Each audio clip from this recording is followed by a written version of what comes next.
Mas hoje de manhã são as grandes virtudes da vida que eu quero falar. E uma das virtudes da vida, que é muito difícil da gente falar, é da humildade. Porque quem pode falar sobre humildade? Quem é humilde o suficiente para falar da humildade? Porque sempre que alguém for falar da humildade, fica aquele tom, fica aquele mal-estar de que o cara que está falando de humildade não tem o direito de falar de humildade. Então eu quero falar sobre humildade, não falando de mim, porque a Bíblia diz que todos os homens são vaidosos, todos são vaidosos. Então eu não tenho gabarito, eu não tenho moral para falar de humildade aqui de manhã. Mas eu conheço alguém que tem. E é dele que eu quero falar hoje, sobre humildade. Abram comigo suas Bíblias, no capítulo 1, do Evangelho que escreveu João, e eu quero ler com vocês os versículos 45 e o 46. João 45 e 46.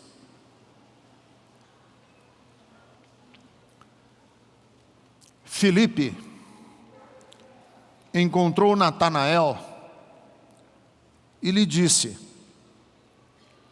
achamos aquele sobre quem Moisés escreveu na lei,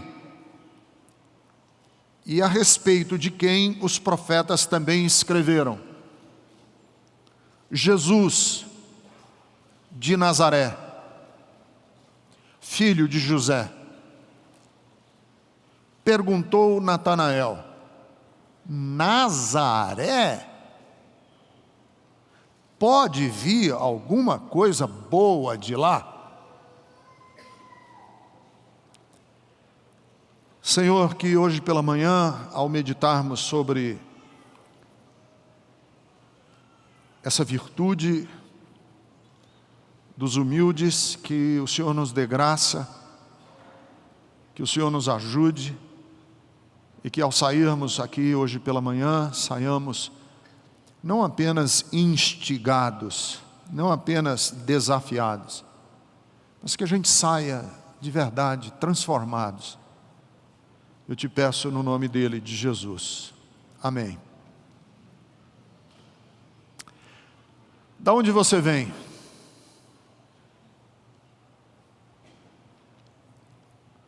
Da onde você vem significa o quê? Qual é o seu pedigree? Qual é o nome da sua família? Sua família tem nome? Eu casei com a Jerusa e o pai dela se chamava Francisco Pereira da Silva. E a Jerusa dizia assim: pode ser um nome mais brasileiro e mais comum do que o do meu pai? Francisco Pereira da Silva. Acho que tinha mais de 1000 quando ela foi procurar um dia no CPF. Você tem nome de pedigree ou você é um Pereira da Silva? Ou você é um Souza? Você vem de berço, você tem berço.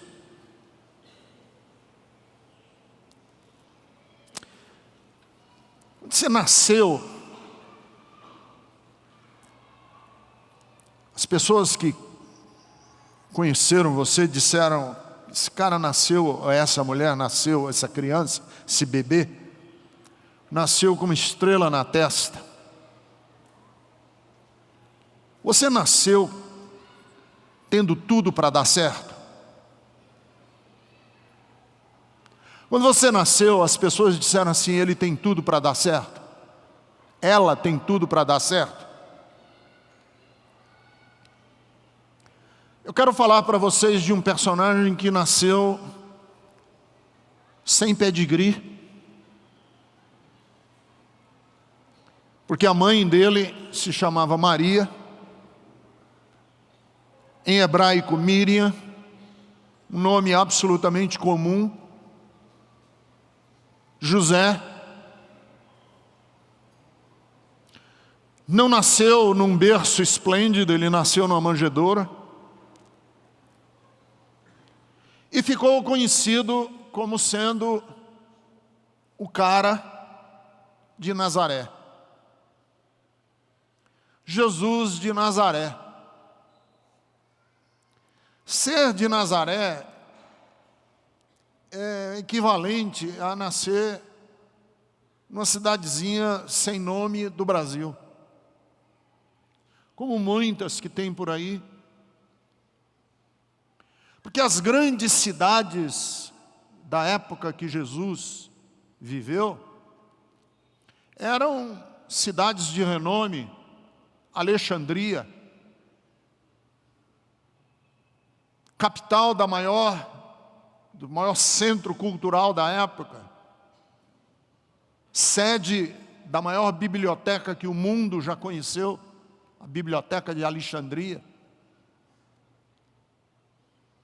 Cidades na época de Jesus eram de renome. Antioquia, uma cidade portuária, cosmopolitana, em que pessoas de diferentes culturas transitavam em Antioquia. Antioquia, onde foi que os cristãos primeiro ganharam esse nome de cristãos. Jesus podia ter nascido em Roma, a imperatriz do mundo, cidade do mármore, cidade esplêndida dos Césares. Havia cidades que eram fantásticas no mundo antigo. Atenas, com seu Areópago, lugar do agora, que era a praça onde os filósofos discutiam filosofia. Imagine, discutindo filosofia em praça pública, coisa fantástica, que nós aqui no Brasil estamos longe de um dia termos. Jesus sequer era ou conhecia, na sua infância, Jerusalém. Jesus só foi a Jerusalém depois de adulto. Jerusalém, a cidade sagrada, que ainda hoje é referência de cidade santa, até mais do que o Vaticano. Porque em Jerusalém estão as três principais matrizes religiosas que nós conhecemos no mundo ocidental: o judaísmo, o cristianismo e o islamismo, em Jerusalém. Mas não, ele é de Nazaré, cidadezinha, me perdoem a expressão, michuruca. Alguns estudiosos do mundo antigo, da arqueologia, dizem que Nazaré não tinha 90 casas. Lugarejo, paupérrimo, na encosta de uma colina. E o seu pai José, vivia da carpintaria. E eu fico a pensar quantas mesas e quantas portas um carpinteiro tem que fazer numa cidade de 90 casas por mês para poder ganhar o seu sustento.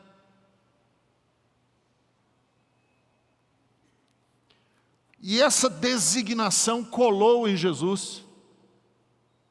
Ele é chamado Jesus de Nazaré.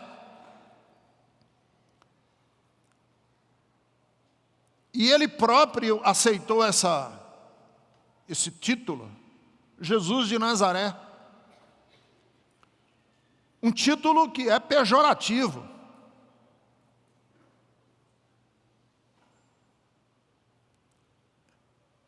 Chamar Jesus de Nazareno é uma espécie de xingamento, é xingar. É o de Nazaré, Tanto que quando o texto que eu li para vocês, Filipe encontrou Natanael e disse para Natanael: encontramos o Messias e ele é de Nazaré. E ele reagiu da seguinte maneira. Natanael reagiu de uma maneira bem autêntica, bem real. Nazaré? Pode vir alguma coisa boa de Nazaré? Esse título grudou em Jesus exatamente por isso. É Jesus o Nazareno. E Jesus aceitou esse título, que inclusive Pilatos mandou pregar na cruz, no mastro da cruz, quando ele disse Jesus Nazareno, rei dos judeus. Aquilo era um xingamento, dizendo o seguinte: o melhor rei que os judeus podem ter é um nazareno. O melhor rei que vocês, judeus, podem ter é um nazareno. E por que é que Jesus aceitou esse título? Por que é que Jesus incorporou a si esse título e viveu esse título a sua vida inteira? Porque quando Paulo tem um encontro com Jesus no caminho de Damasco, o texto diz que Paulo perguntou: quem és tu? E Jesus respondeu a Paulo dizendo assim: sou eu, Jesus o Nazareno, a quem tu persegues. Vejam que até no livro de Atos dos Apóstolos esse título pegou. E pegou por quê? E por que que Jesus aceitou esse título e viveu esse título? Para que todas as pessoas, homens e mulheres, que são vítimas de preconceito, que são vítimas de títulos pejorativos, são igualmente amados por Deus. Vejam, Jesus era judeu, filho de pais pobres, era de uma cidade periférica e michuruca do mundo antigo, porque era necessário que todos os homens e todas as mulheres soubessem que aqueles que são vítimas de preconceito, que são vítimas de ódio racial, que são vítimas de discriminação, como homossexuais ainda são nos dias de hoje, como negros ainda são nos dias de hoje, como cearenses ainda são nos dias de hoje, como baianos ainda são nos dias de hoje, soubessem, aprendessem que a atitude arrogante, prepotente, soberba, eu sou melhor do que você e olho você de cima para baixo, Jesus não se identifica com quem olha de cima para baixo. Jesus se identifica com o discriminado, com o que foi vítima do preconceito. Jesus se identifica com os nazarenos da vida, com os pobres da vida, se identifica com os que não têm pedigree na vida, se identifica com os que sofrem na vida, se identifica com os que foram achincalhados na vida. Estão ouvindo mulheres que ouviram já algum dia do seu parceiro, do seu marido: você não vale nada, você é vagabunda. Você que já ouviu do seu patrão que, por ser nordestino, e quando ele se referia a você, ele falava assim: baiano, sabe, baiano.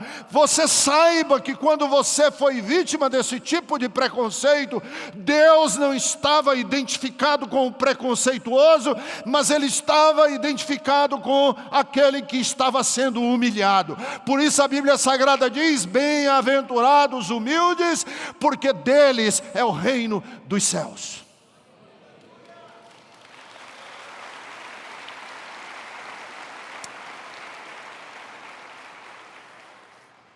Segundo,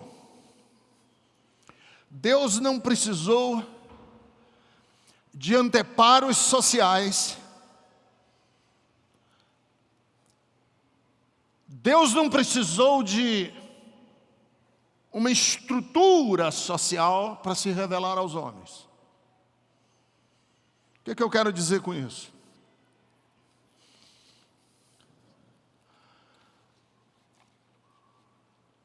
Que quando Jesus nasceu, ele não se cercou daquilo que você e eu consideramos necessário para a gente dar certo na vida. Eu já dei esse exemplo, mas eu gosto de repetir, tem muita gente nova aqui que não sabe. Nós estávamos com uma causa na justiça, lá na Bethesda de Fortaleza, e nós precisamos do serviço de um advogado. Eu fui conversar com um advogado, que era um dos mais ilustres advogados, professor da Faculdade de Direito, um constitucionalista, um homem ilustre. Foi lá fazer a entrevista para contratar os serviços de advogado dele. Conversa vai, conversa vem. Entramos no campo da literatura, que é uma área que eu gosto muito. E quando uma pessoa me cutuca em literatura, eu fico destrambelhado a falar.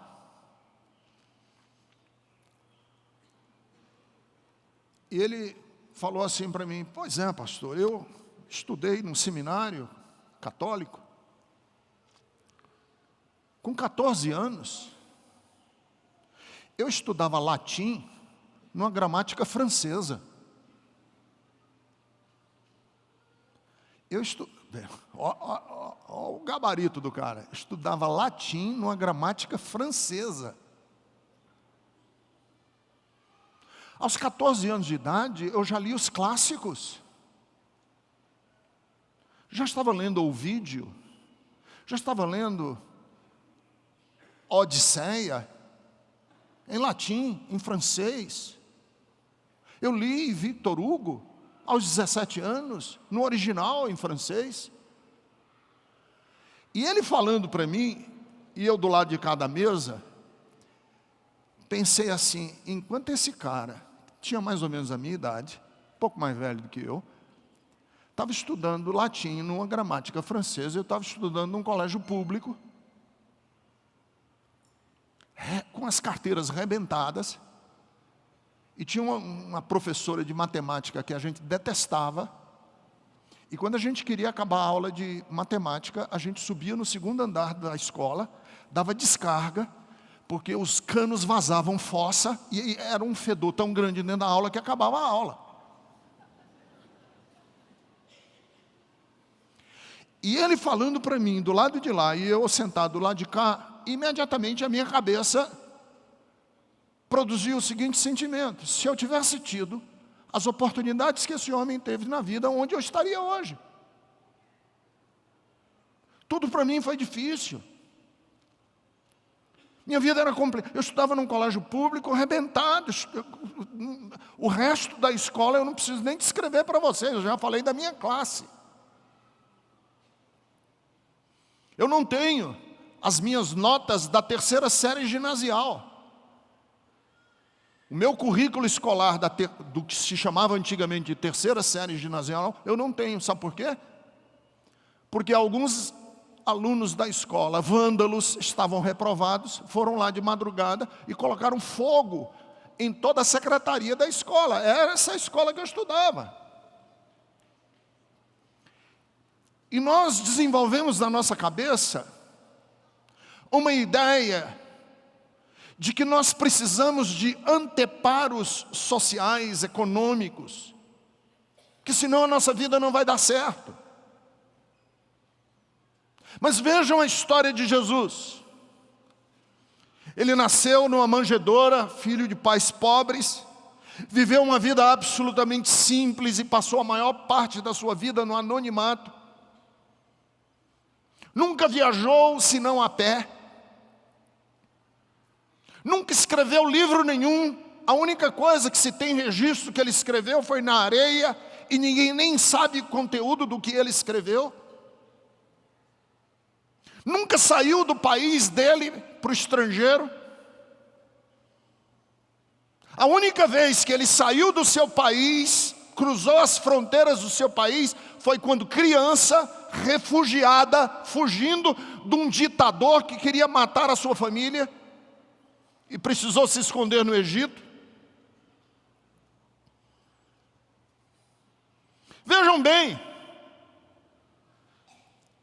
aquilo que eu e você consideramos desvantagens, aquilo que eu e você consideramos falta de berço, aquilo que você e eu consideramos falta de finesse de status ou finesse social, aquilo que você e eu consideramos que é de nobre nascimento, Jesus não teve, veio do nada. E esse vir do nada, que para muitos é humilhante, não é humilhante, é grandeza. Qual é a grandeza do Pelé? A grandeza do Pelé é que ele aprendeu a jogar futebol não numa escolinha de meninos ricos. A grandeza do Pelé é que ele aprendeu a jogar futebol em Três Corações, num terreno baldio.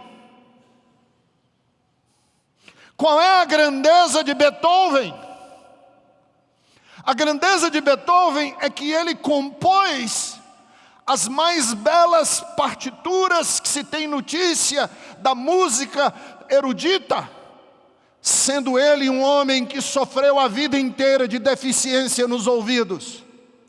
Qual é a grandeza do aleijadinho? A grandeza do aleijadinho é que ele tinha que amarrar o cinzel nos pulsos, porque suspeita-se que ele sofria de hanseníase, o que antigamente se chamava de lepra, e aí ele ia esculpir, sem possuir exatamente as mãos que você e eu temos para esculpirmos. Qual é a grandeza de Jesus? A grandeza de Jesus é que ele não veio de Atenas, ele não veio de Roma, ele não estudou aos pés de Gamaliel, ele não foi instruído aos pés dos grandes filósofos da época, e aí ele vem com a sua grandeza do humilde, do pequeno e do simples, e estarrece o mundo inteiro. Eu quero dizer para você, meu amigo, eu quero dizer para você, mulher, não se subestime, não olhe para você de uma maneira pejorativa, porque você não tem berço. Naquele dia eu saí lá do advogado dizendo assim: se eu tivesse, quando eu cheguei em casa eu disse não, graças a Deus eu sou do jeito que sou. Talvez eu fosse um pedante, eu fosse um arrogante, talvez eu fosse um homem que jamais fosse pastor de mulheres e de homens simples na cidade de São Paulo, se eu tivesse estudado no colégio que estudava latim numa gramática francesa. Graças a Deus pelo que sou, e eu quero que você agradeça a Deus pelo que você é, e não precisa você comer mortadela e arrotar peru. Seja você mesmo. Porque o que é humildade? Humildade é isso. A gente não querer dar a nós mesmos uma grandeza que nós temos e nem é necessária ela existir. O que é humildade? É uma pessoa não querer dar a si mesma uma grandeza que não existe e que nem é necessária, nem precisa. Por que Jesus é exemplo de humildade? Porque sendo Ele Deus, Ele nunca se valeu dessa categoria Deus para se impor a ninguém. Filipenses capítulo 2 diz isso. Sendo Ele Deus, Ele não ficou encantado e com a ideia de ser Deus. Pelo contrário, Ele se humilhou. Humildade é a gente reconhecer que a gente não precisa projetar uma grandeza que nem nós temos. Ninguém tem.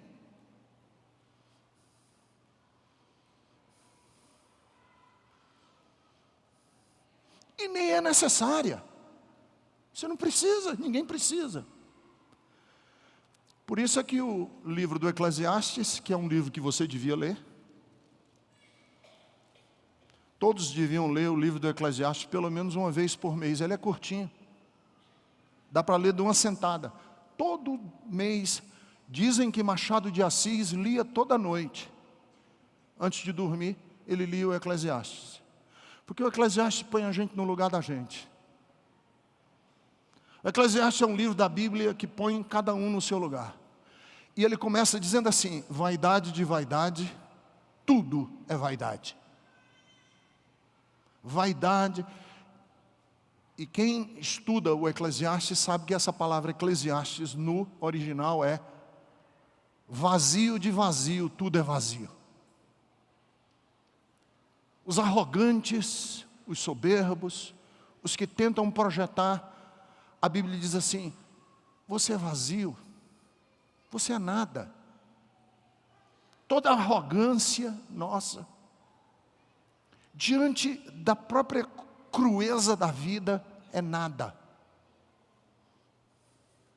Então ninguém aqui hoje de manhã tem maior cacife do que ninguém. Ninguém aqui é mais abençoado do que ninguém.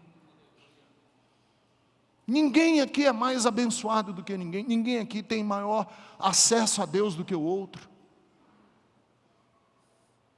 Tem às vezes as pessoas chegam para mim, pelo fato de eu ser pastor, aí dizem assim: pastor, ora aí por mim, porque você está de bem lá com o homem lá de cima. Eu digo: ixi, que frase horrorosa. Primeiro, tratar de Deus como um homem lá de cima. E segundo, você achar que eu tenho maior cacife do que você.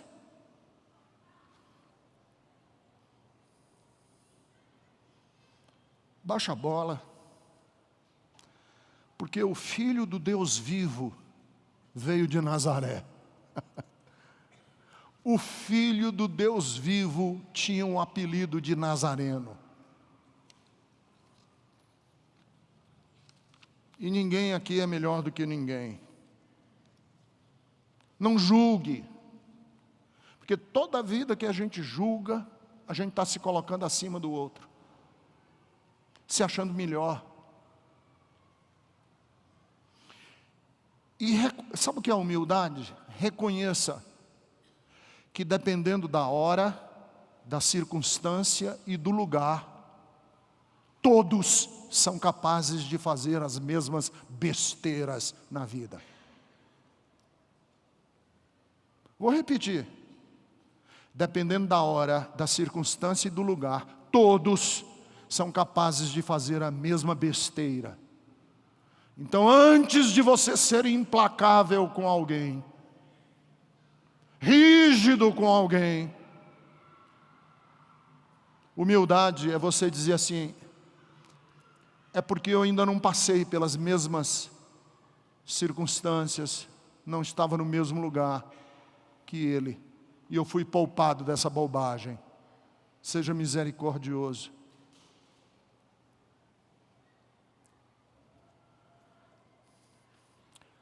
Sabe o que é humildade? Humildade é o reconhecimento que você não precisa, como eu já falei, projetar o que você não é, e que você não precisa mostrar que você sabe quando você não sabe. Eu já percebi que toda arrogância é recusa ou de aprender, ou de mudar o que eu já aprendi. Todo orgulho, toda soberba é: ou eu me recuso a mudar o que eu já aprendi, ou eu acho que não tenho mais nada para aprender. Todo soberbo é uma pessoa estagnada no que sabe, ou é uma pessoa que sabe tudo. Ninguém tem nada para ensinar para ele. Toda soberba nasce disso. E eu vou dizer para vocês, a pior de todas as soberbas é a soberba espiritual. Cara, eu sei tudo de Deus. E Jesus nos ensina a humildade, porque Ele mesmo disse assim, tem textos na Bíblia que nós os crentes não gostamos de ler, porque eles contradizem a gente. Jesus disse assim, olha, eu tenho outras coisas para ensinar para vocês, mas agora eu não consigo, não tem como. Mas virá o Espírito e Ele vai conduzir vocês a toda a verdade. Se isso não for humildade, ser humilde. Eu tenho coisas para ensinar, mas agora não dá. Eu não vou conseguir. Mas vem o Espírito depois de mim. Que humildade. Porque vai ter hora, vai ter lugar, vai ter circunstância, que vocês vão aprender coisas que agora eu não consigo. E Ele que disse, eu sou a verdade. Porque a verdade não é um pacotão que a gente recebe e que a gente não tem mais nada a aprender. Verdade é um processo dinâmico, e Jesus reconhece que o Espírito ainda teria coisas maiores para revelar, que Ele próprio, Jesus, ainda não tinha revelado. O que é humildade? Humildade é o reconhecimento, e eu vou terminar. A hora está avançada e vocês estão cansados. Não vou terminar não, ainda tem uma outra coisa que eu quero falar. Humildade é o reconhecimento de que ninguém é vencedor. Ninguém é vencedor. Ninguém venceu. Porque o que é o vencedor? É o que conquistou, é o que ganhou. Ninguém ganhou nada. Do lado de cada vida, você terá sempre mais tribulação do que vitória. Do lado de cada vida, você terá sempre mais problema do que triunfo. Tem um filósofo francês chamado Alain de Botton, que ele diz assim, eu acho que na vida, viver é substituir uma angústia pela outra. Eu não sou filósofo francês, mas eu já disse aqui na Bethesda alguma vez, que eu digo assim, na vida nós temos uma caixinha que não é de promessas. Nós temos uma caixinha de problemas. Todos têm. E a caixinha de problemas é o seguinte, você tira um problema, entra outro. Você tira um, entra outro, tira um, entra outro, tira um, entra outro. Assim é a vida de todos. Porque a arrogância é você achar que você chegou a um patamar da vida que você não tem mais nada a conquistar. Não tem mais nada a conquistar na vida, já está tudo resolvido. Se alguém chegar a essa conclusão de que não tem mais nada na vida para conquistar, que está tudo resolvido, ele vai entrar num processo de tédio. Não tem mais nada para resolver na vida, o que você vai fazer? Vai ter tédio. Só que a vida não é assim. Mas algumas pessoas desenvolvem, inclusive religiosamente, a ideia, eu conquistei. E eu acho que aí é que está o segredo dos AAs, dos alcoólicos anônimos, dos narcóticos anônimos. Qual é? Amigo, a partir de agora você tem que reconhecer que você não conquistou o alcoolismo. Você não conquistou. Você vai ter que lutar contra ele o resto da vida. E como é que você luta contra o alcoolismo o resto da vida? O primeiro gole não me é mais permitido. Evite o primeiro gole, porque eu vou ter que enfrentar isso o resto da vida. Então, essa ideia crente, não cristã, crente, evangélica, de que Deus me deu vitória, de que eu sou um triunfante, de que eu tenho... O triunfo cristão não é você acabar com as suas lutas. O triunfo cristão é você reconhecer as lutas da sua vida. Porque tem muita gente que vive no delírio, na fantasia, negando as suas lutas. Quem é humilde? Humilde é aquele que reconhece: eu tenho que lutar. Eu não conquistei nada. E o dinheiro não vai conquistar nada. E o poder político não vai conquistar nada. E a fama não vai conquistar nada. E título na parede não me conquista nada. Porque na vida nós teremos sempre mais lutas do que vitórias. Isso se aplicou à vida de Jesus. Aplica-se à sua vida, ao do meu pai, à da minha mãe, ao dos seus filhos e a todos. Então,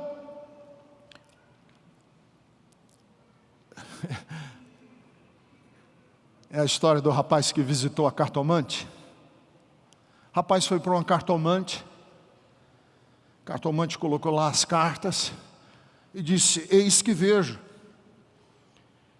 que quando você estiver com 40 anos, 45, você terá mais problemas do que dinheiro. O cartomante disse para o rapaz: quando você chegar aos seus 45 anos, você terá mais problemas do que dinheiro. O rapaz ficou perplexo com aquela má notícia. Ele disse: me dá uma boa notícia. Ela mexeu as cartas, ele disse: o que vai acontecer depois dos 45? Ela disse: você vai continuar sem dinheiro, mas um pouco mais acostumado com os problemas. E eu vou terminar. Quem é humilde? Por que Jesus é um exemplo de humildade? Humilde é aquele que é grato. Humildade tem a ver com gratidão.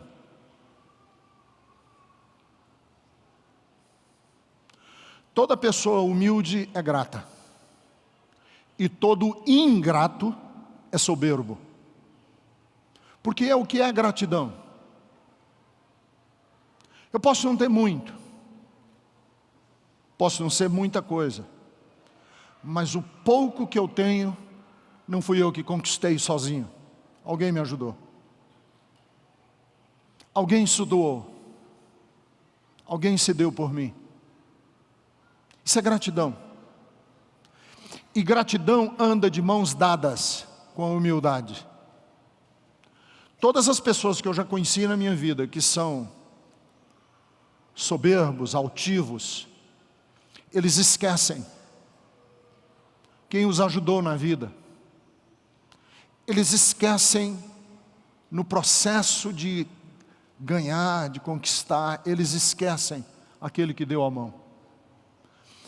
Então deixa eu desmanchar na cabeça de vocês a ideia do self-made man.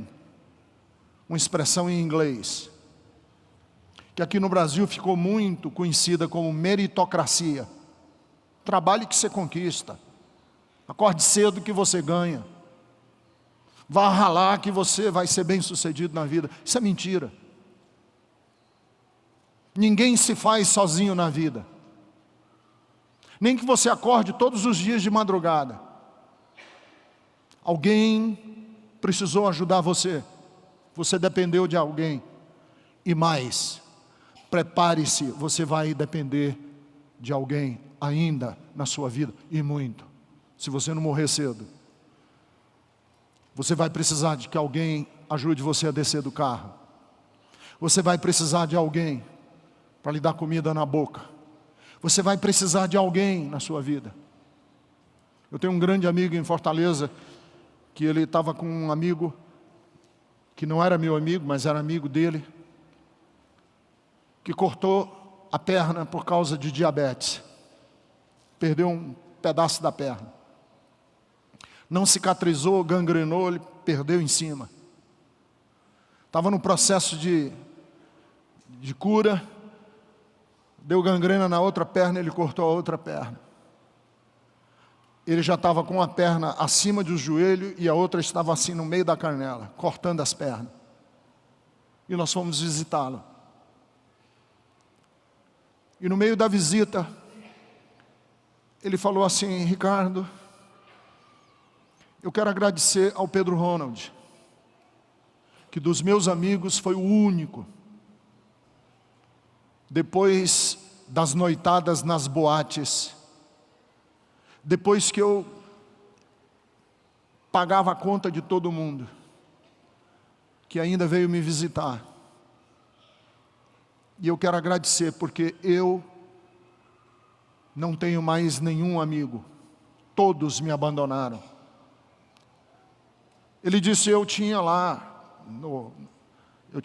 na boate, a minha garrafa de uísque, era a minha garrafa de uísque, caríssima, que o garçom marcava e me trazia na mesa, e agora eu estou sozinho.